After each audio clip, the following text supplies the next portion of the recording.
Drawing from Japan's urban planning and governance practices, India has formalized a national spatial policy intended to guide the country's urban expansion over the next 2 decades.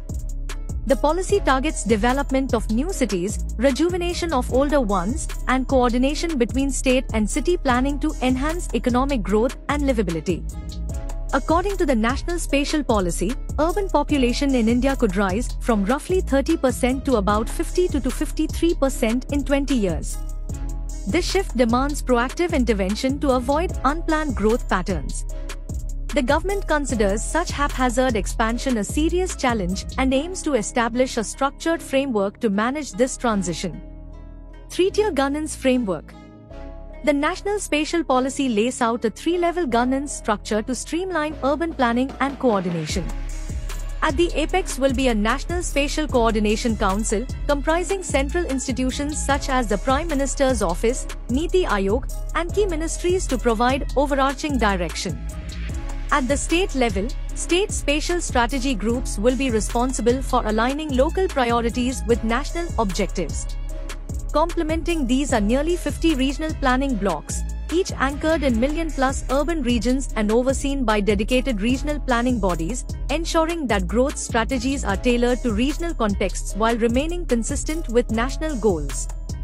It mandates 20-year vision documents at multiple levels, defining corridor maps, climate risk principles, investment priorities, growth drivers, and infrastructure plans. Natural resource, environment, and climate action planning will be integral, alongside mandatory city plans. Priority on transit and land use. Land use and transport are core priorities.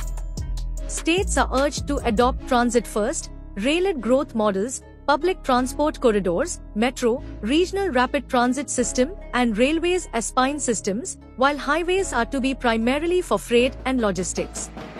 The policy also incorporates the Japanese concept of kukku-seri, reallocating and consolidating land among owners in fringe areas of cities, reserving some for public amenities.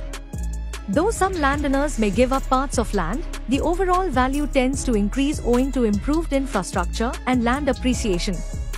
This tool aims to prevent the spread of urban slums and enable planned expansion. Future implications and policy trajectory.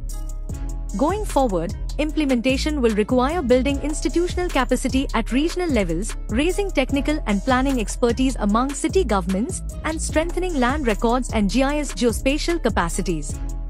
Leveraging geospatial technologies like digital elevation models, mapping, and data integration will likely feature as key enablers.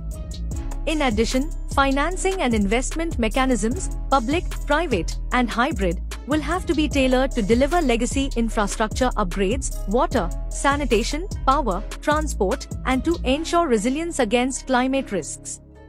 Monitoring and enforcement frameworks will be essential to ensure compliance, especially where land reallocation and transport corridor regulation are concerned.